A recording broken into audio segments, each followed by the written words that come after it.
कहानी अब तक। अंजू अपने बेटे के पीछे पीछे छत पर जाती है। छत पर अपने बेटे को करते जो देखती है, उसे देखकर उसके होश उड़ जाते हैं। अब आगे। सुनील ने अपनी पत्नी सीमा को गोल घेरे में लिटाया हुआ था और कुछ मंत्र पढ़कर उस पर फूंक मार रहा था। देखते ही देखते सीमा का शरीर झटके खाने लगा था। यह सब देखकर अंजू की चीख निकल गई। अंजू की चीख से सुनील ने अपनी माँ की तरफ देखा तो उसका चेहरा पीला पड़ गया था। अंजू सुनील के पास आई और एक जोर से थप्पड़ उसके गाल पर मार दिया। उस वक्त सुनील कुछ होश में नहीं लग रहा था। अंजू ने 3-4 थप्पड़ लगाने के बाद पूछा कि तू यह क्या कर रहा है? तेरी हिम्मत कैसी हुई एक मासूम लड़की की ज़िंदगी बर्बाद करने की? अभी के अभी सीमा को ठीक कर, वरना मैं भूल जाऊंगी कि तू मेरा बेटा है। अंजू की गुस्सा को देखते हुए सुनील ने कुछ पढ़ा और सीमा के ऊपर फेंका। सीमा का झटका लेता शरीर एकदम से शांत हो गया। अंजू ने सुनील को डांटते हुए पूछा, यह सब क्या है? सुनील ने अपनी माँ की बातों का कोई जवाब नहीं दिया, बल्कि वह कुछ देर बाद रोने लगा। फिर सुनील ने अपनी माँ को सारी बातें बताई। अंजू खामोशी से सुनती रही।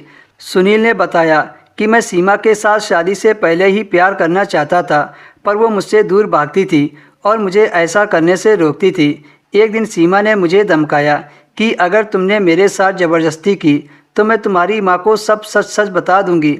फिर मैंने उल्टा ही सीमा को धमकाया कि अगर तुमने मेरी माँ को कुछ बताया तो मैं अपनी माँ से तुम्हारे ऊपर आरोप लगा दूंगा कि तुम खुद मेरे ऊपर कई दिनों से डोरे डाल रही हो, तुम मुझ पर गलत निगाहें रखती हो। अगर मेरी माँ ने मेरी बातों का विश्वास कर लिया तो मेरी माँ तुम्हें इस घर से निकाल देगी।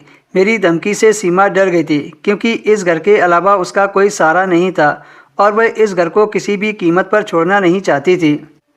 मेरी धमकी की डर की वजह से वह इस घर में चुपचाप पड़ी रही। मेरे खिलाफ सीमा ने कोई आवाज़ नहीं उठाई, लेकिन अब भी मैं अपना मकसद पूरा करने में नाकाम था। वह मेरे हाथ नहीं आ रही थी, वह हमेशा मुझसे बचती रहती थी।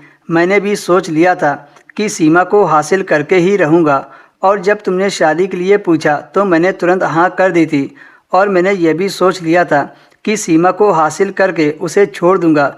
और यही बात मैंने शादी की पहली रात को अपने एक दोस्त से फ़ोन पर बताई थी, लेकिन सीमा ने मेरी सारी बात सुन ली थी और शादी की पहली रात को ही सीमा ने मुझे अपने करीब नहीं आने दिया था।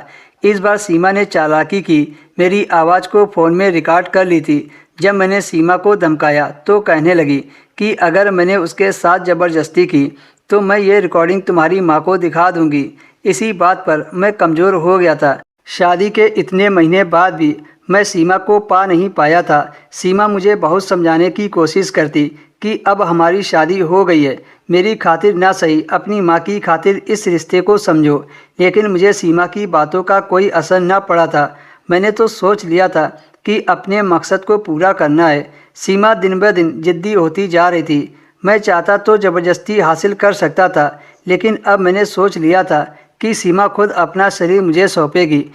इस वजह से मैं एक बाबा की मदद से सीमा को अपने वश में कर रहा था, लेकिन तुमने मेरा सारा प्लान खराब कर दिया।